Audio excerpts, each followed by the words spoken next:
Modern processors execute over 3 billion instructions every single second. It feels like witchcraft. But if you peel back the metal and plastic, you won't find a brain or a tiny thinking machine.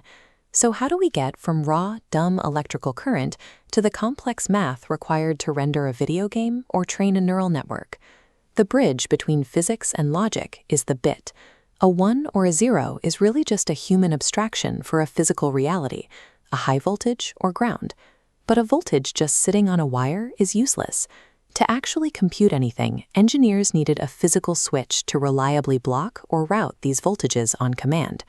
By organizing these switches, engineers transform a chaotic stream of electrons into a predictable system of controlled paths. This tiny mechanical ballet is how a computer begins translating electrical potential into data. Those physical switches are called MOSFETs.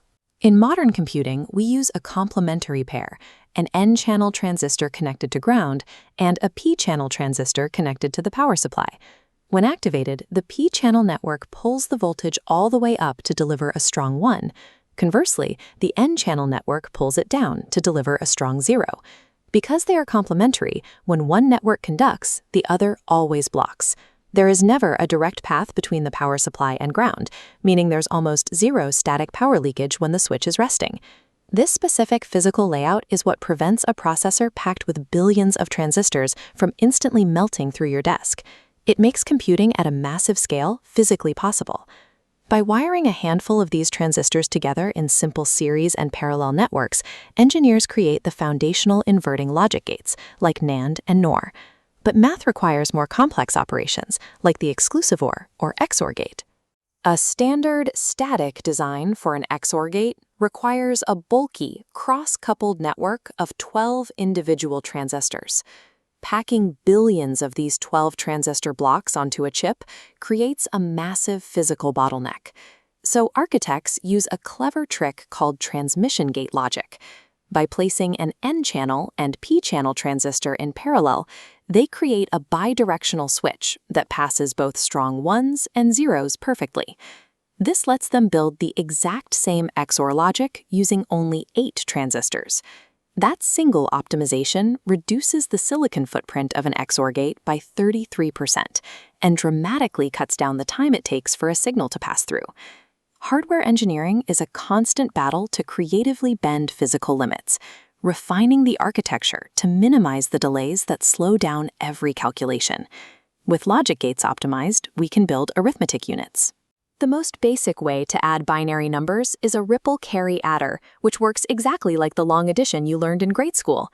But there is a fatal flaw here.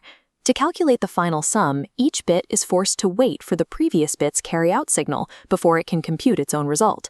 For a 64-bit number, that sequential wait is way too slow. To fix this, engineers developed the Carry-Lookahead Adder. Instead of waiting for a carry to ripple down the line, this architecture uses dedicated logic to look at the inputs and calculate all the generate and propagate carry signals in parallel. Multiplication and division require moving data left and right. For this, processors use a barrel shifter, a specialized hardware network that slides an entire binary number in a single clock cycle. This diagram shows a mask-based data reversal barrel shifter. Notice how the input feeds through a complex web of multiplexers and XOR gates. This network moves data and generates critical overflow and zero flags in tandem, ensuring the processor's math remains strictly accurate. Abandoning serial chains for parallel architecture is the leap that transforms sluggish, step-by-step arithmetic into instantaneous calculation. Of course, performing lightning-fast arithmetic is completely useless if the processor forgets the answer a nanosecond later.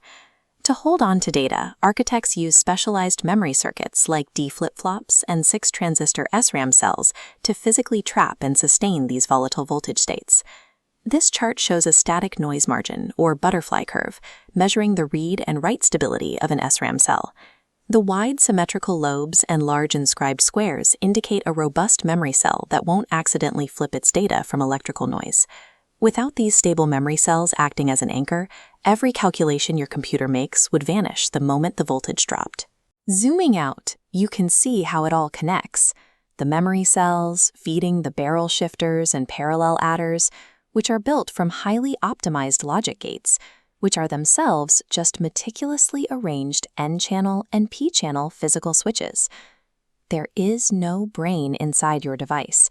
There is no artificial thought.